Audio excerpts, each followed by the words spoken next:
2:37 in the morning. The October air was heavy with fog, clinging low over the mud-soaked fields of northern France.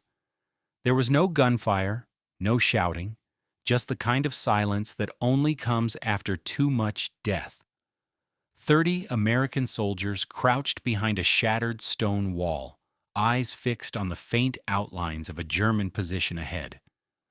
That machine gun nest had cut down every attempt to breach the line for 3 days straight.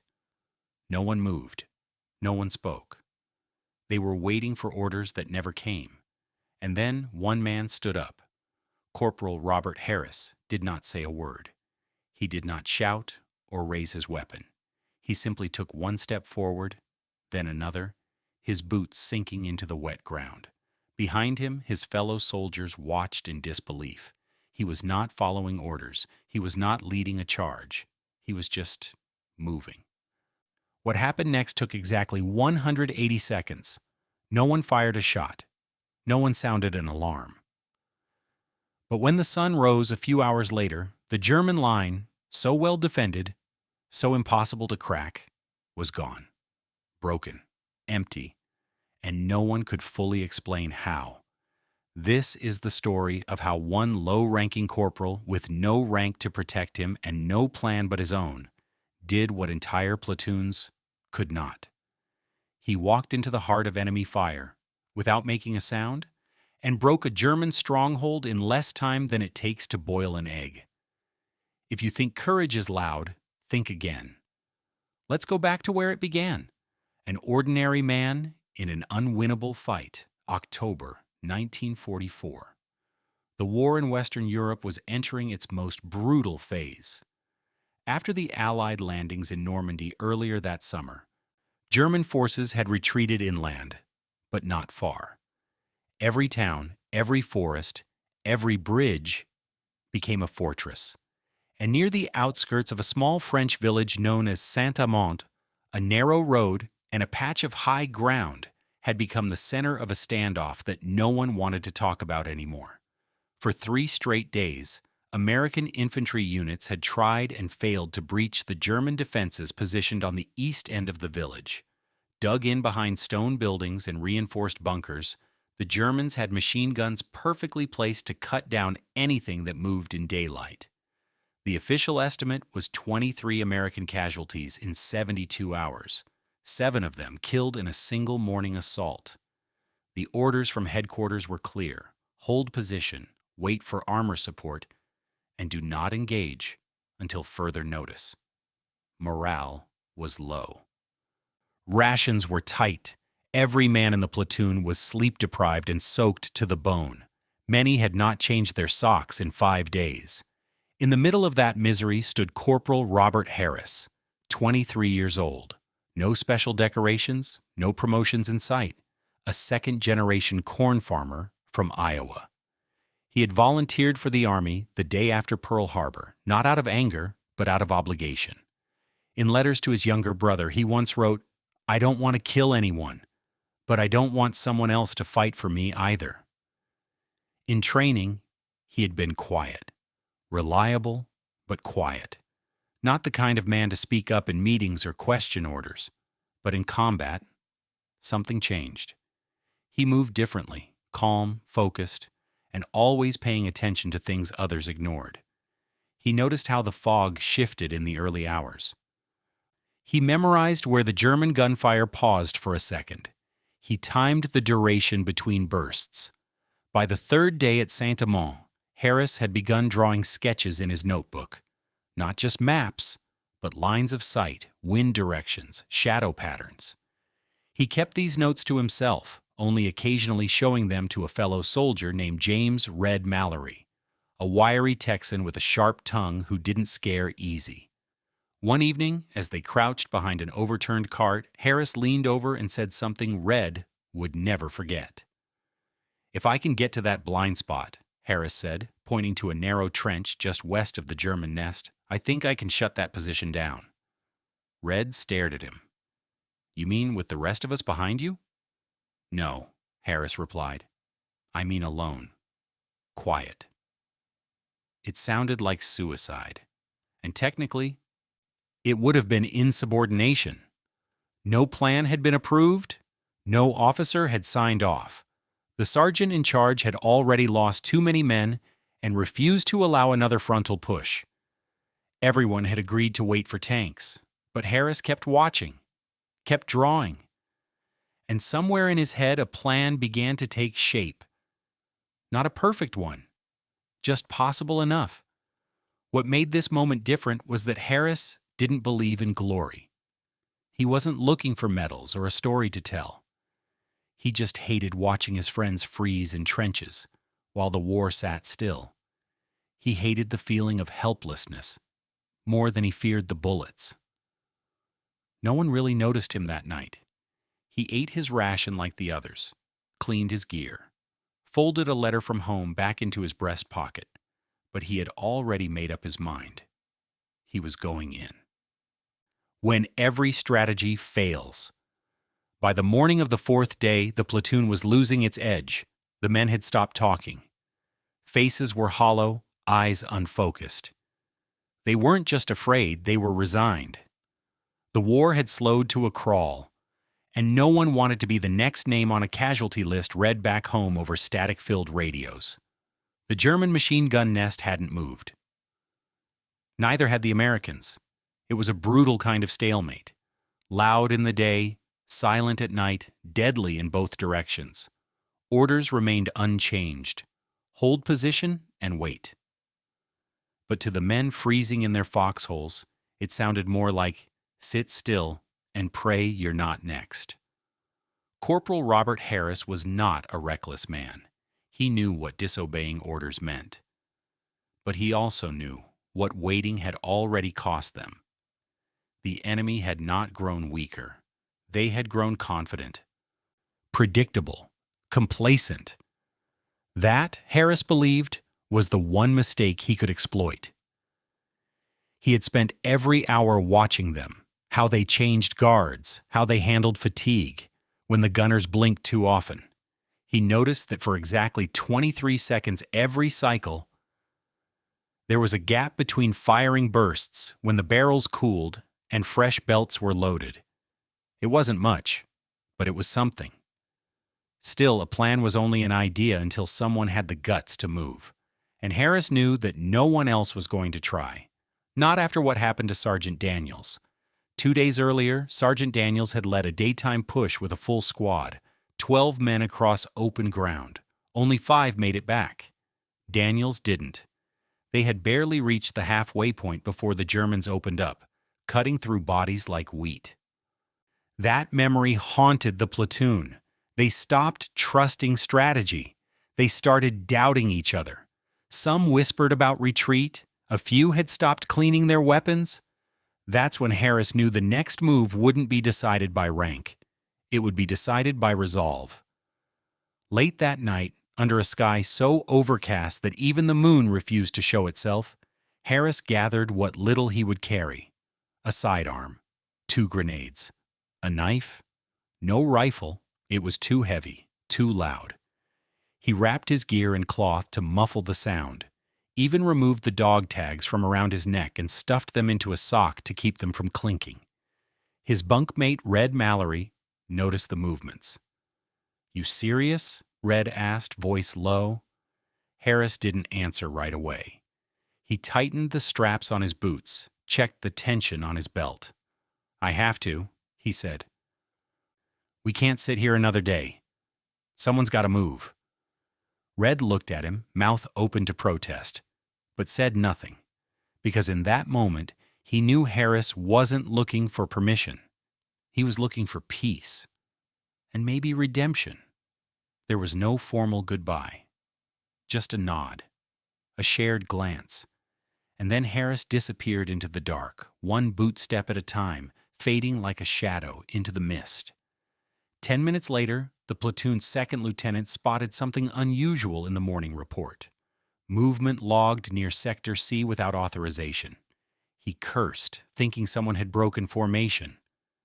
Then he saw the name. Harris, alone? No one had given the order. No one had approved the risk. But by the time the officers reacted, Harris was already halfway across no man's land. Out in the open, the world felt different. Every sound was louder, every second longer. Harris moved low, deliberate, using every dip and rise in the earth to shield himself. He counted his steps, tracked the rhythm of the machine gun bursts, listened for breathing, for boots, for anything human. At one point, he lay motionless for nearly 6 minutes, face down in wet grass, as a pair of German soldiers walked within 15 feet of him. He didn't blink. He didn't breathe. When they passed, he moved again. What drove him forward was not glory. It was desperation for his friends, still waiting in cold trenches, for the next platoon that might have to try again and fail, for the memory of Sergeant Daniels, still lying out there, unseen, unburied. Every inch closer brought a new wave of fear, but it also brought clarity. The German gunners had no idea anyone was approaching. They were focused on their range ahead, not their blind spot. And that was the point. Harris wasn't charging. He was infiltrating, quietly, patiently, with a mind not on killing, but on creating just enough confusion, just enough disruption to break the enemy's rhythm. And in war, sometimes that's all it takes. Back at camp, Red Mallory sat with his back to a tree, staring at the dark horizon. He didn't say anything, didn't ask questions. He just waited. Because in the stillness, he realized something that would stay with him the rest of his life. The bravest men aren't always the loudest. Sometimes they don't even say goodbye. The silent charge. Robert Harris was now less than 100 feet from the German machine gun nest. The fog helped. So did the silence. He moved like he was part of the ground, hands pressing into damp soil. Every motion deliberate, slow, measured. His heart pounded, not from panic, but from control. He had trained it to slow down, to listen. Every 23 seconds, the guns paused, and every time they did, he moved forward, 2 steps, 3 if it felt safe. Then he froze again, still as stone. He was working his way toward a blind spot in their coverage, one he had noticed days earlier. It was barely 10 feet wide, shielded by a broken wall and a shallow dip in the terrain. But if he could reach it, he could get within striking distance, close enough to change everything. At 70 feet out, he saw them, 3 German soldiers manning the nest, 2 on the gun, 1 on watch. Their backs were to him. They had no reason to expect an American that close. That was their mistake. Harris's plan was not to fire. He carried no rifle. A shot would bring the full fury of German backup units on his position, and he had no illusions about surviving a firefight. His job was disruption, chaos. If he could disable the gunners, even for 30 seconds, the Americans behind him would know what to do. At 50 feet, he pulled the first grenade from his belt. It was a fragmentation type, modified with cloth around the shell to reduce the rattle. He had practiced the throw in his head a dozen times. Angle, distance, delay. He waited. The machine gun stopped. The belt was being replaced. That was the cue. Harris rose to a crouch, pulled the pin, and lobbed the grenade in one fluid motion over the low wall protecting the nest. He didn't wait to hear the result. He was already moving, low, fast, silent. The explosion was small but precise, enough to kill or disable anyone directly at the gun, and more importantly, to confuse the rest. The German sentry turned toward the noise just in time to see Harris leap the final 5 feet and crash into him. The 2 went down in the dirt.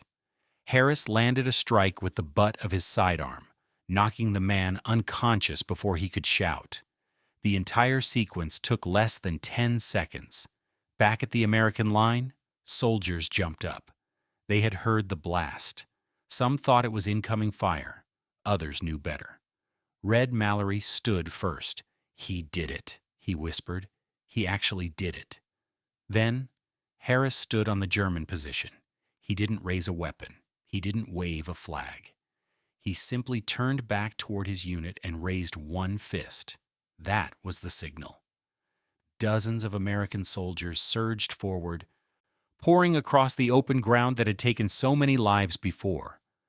This time, there was no machine gun waiting for them. No rain of death, only silence, and a narrow breach created by one man. The Germans were caught off guard. Their flank was exposed. Confusion rippled through their ranks as the Americans poured in.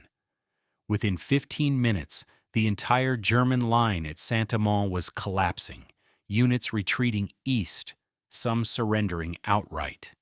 But Harris was not there to see it. Moments after the charge began, as he was pulling another grenade to clear a second nest, a German rifleman emerged from a nearby trench and fired. The bullet struck Harris in the shoulder, spinning him backward. He fell hard, hitting the ground just behind the sandbags he had leapt over. Red reached him first. Harris was bleeding badly but conscious. "You're gonna make it," Red said, pressing a bandage into the wound. Harris looked up, eyes calm.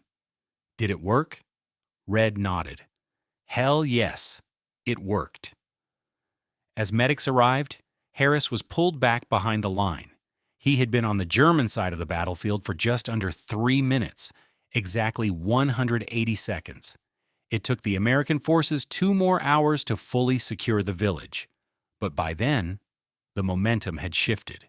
The breakthrough opened a corridor that allowed reinforcements to push forward, eventually linking up with another Allied column the following day. In every official report, the assault was listed as Combined Unit Effort. The name Robert Harris appeared only once, in a field commendation for bravery under fire. But among the men who survived that battle, his name meant something more. Because they had seen it happen. They had watched a single man stand up when everyone else had frozen.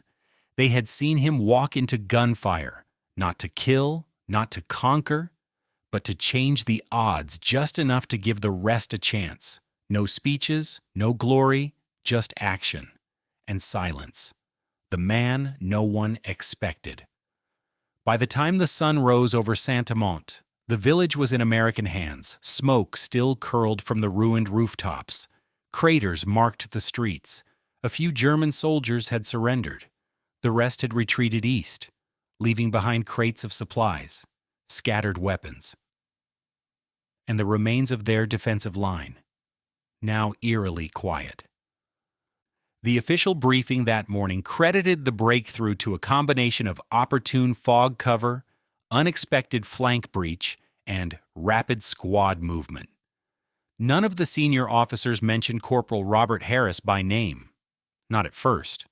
But inside the platoon, word spread fast. He went alone, they said. No backup, no permission, just walked right up to them. I saw him take down the lookout with his bare hands. 180 seconds, that's all it took. For some, it sounded too clean, too impossible. But those who had watched it happen never forgot. They knew the truth, and so did the men who followed his lead that morning and lived to talk about it. Harris survived his wound. The bullet had passed cleanly through his upper shoulder, painful, but not fatal. He spent 3 weeks in a field hospital, then another 2 recovering at a convalescent camp outside Reims. During that time, his unit moved forward with the Allied advance, taking town after town, as the German front continued to crack. Back in Iowa, his parents received a telegram. Wounded in action, condition stable. No details, no explanation, just enough to worry his mother and confuse his father, who had no idea where Saint-Amand even was. What the telegram didn't say was that Robert Harris had already been nominated for a Bronze Star. The commendation sat on a desk for over a month before anyone processed it. His commanding officer, a captain who hadn't seen the assault himself, hesitated to submit the paperwork. "It wasn't authorized," he said. he disobeyed orders. Another officer, one who had watched the entire charge unfold through field glasses, responded quietly, "And yet, he won us the ground." Eventually, the star was approved, but Harris never wore it. He folded the citation into the back of his notebook and said nothing. When asked by a young lieutenant during recovery what had pushed him to go in, Harris shrugged and said, "I was tired of watching people die." That was all. There was no after-action interview, no war correspondent covering his story. The press had moved on to bigger names, higher ranks, and more publicized campaigns, but within his company, the story of the silent charge became something else, part legend, part lesson. Not because it was flashy, but because it worked. After the war, Harris returned home to Iowa. No parade, no welcome ceremony, just a bus ride and a walk down a gravel road to the family farm, where his younger brother had kept things running. He never brought up the war unless someone asked.